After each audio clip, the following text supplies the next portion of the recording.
Hi guys, आज मैं बात करना चाहता हूँ। यूजीसी अभी जो नया एक्ट लेकर आई है और जिसकी वजह से देश में बवाल मचा हुआ है। जनरल कैटेगरी के लोग जो चारों तरफ धरना प्रदर्शन और मांग कर रहे हैं कि उनके साथ बहुत अन्याय हो रहा है, उनके साथ बहुत भेदभाव हो रहा है। मैं ये नहीं समझ पा रहा हूँ कि आपके साथ कैसे भेदभाव हो जा रहा है भाई। आप कह रहे हैं कि आपके साथ भेदभाव हो रहा है। आप सदियों से उठा के देखिए, SC ST OBC के साथ आज भी जाति के आधार पर आज भी उनका शोषण हो रहा है, कल भी शोषण हो रहा था और मुझे नहीं समझ में आता ये आगे भी होने वाला ही है। कि अगर इस चीज़ में अगर प्रावधान किया गया तो आपको किस बात की चिंता है? क्या आपको इस बात की चिंता है कि आपको उस चीज़ से आपको एज शोषण करने वालों के रूप में दिखाया गया है? ये तो बात तो बिल्कुल सही है ना। हर जगह तो शोषण आप ही लोग करते हो।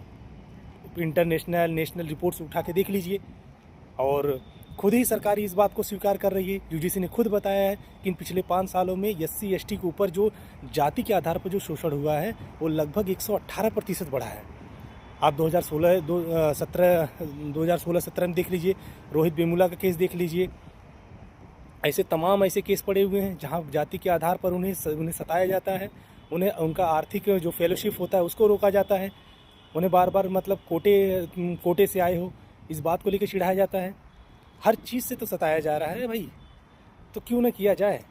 सुप्रीम कोर्ट अक्सर इस बात को कह देती है कि जो SC ST जो प्रावधान है उसका दुरुपयोग होता है। मुझे एक बात बताइए कि जनरल कैटेगरी में तो सब तो बुरे नहीं है ना, कुछ अच्छे भी हैं।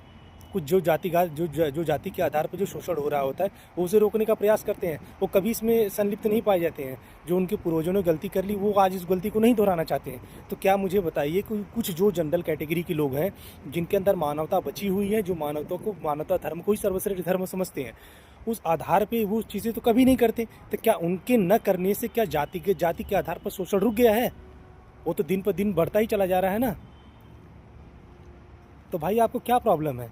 एक्चुअली में समस्या इस बात से नहीं है कि ये आपको इस कानून से डर है। समस्या इस बात से है कि वर्षों से जो सदियों से जो आपकी जुबान जो बेलगाम जो चली आई है ना, आपको उस बात से डर है कि उस पर अंकुश लगेगा और आपके व्यवहार में ही है, आपके ब्लड में ही है अत्याचार करना, लोगों को शोषण करना, लोगों को नीचा दिखाना, लोगों को सताना, ये आपके ब्लड में है। इसी बात की आपको चिंता है कि वो चीज़ें आप खुद से रोक नहीं पाएंगे और जब रोक नहीं पाएंगे तो ये जो यूजीसी एक्ट का जो कानून है ये आपको कहीं ना कहीं उस सिस्टम से, उस इंस्टीट्यूशन से आपको बाहर रखेगा। आपको इस बात की चिंता है, आप उसके दायरे में आएंगे, इसीलिए आपको इस सब की ज़्यादा चिंता है। इसीलिए मैं तो इसी यूजीसी बिल का तहे दिल से स्वागत करता हूँ और ये बहुत ज़रूरी था। अब देखना ये है कि आगे क्या होगा। और रही बात, आप ये जो बात कर रहे हैं कि जो इसको जो इंडिपेंडेंट जो कमेटी बनेगी उसमें SC ST और महिला और दिव्यांग के लोग उसमें अध्यक्ष और उसके सदस्य होंगे, तो बिल्कुल सही बात है ना। आप क्या चाहते हैं?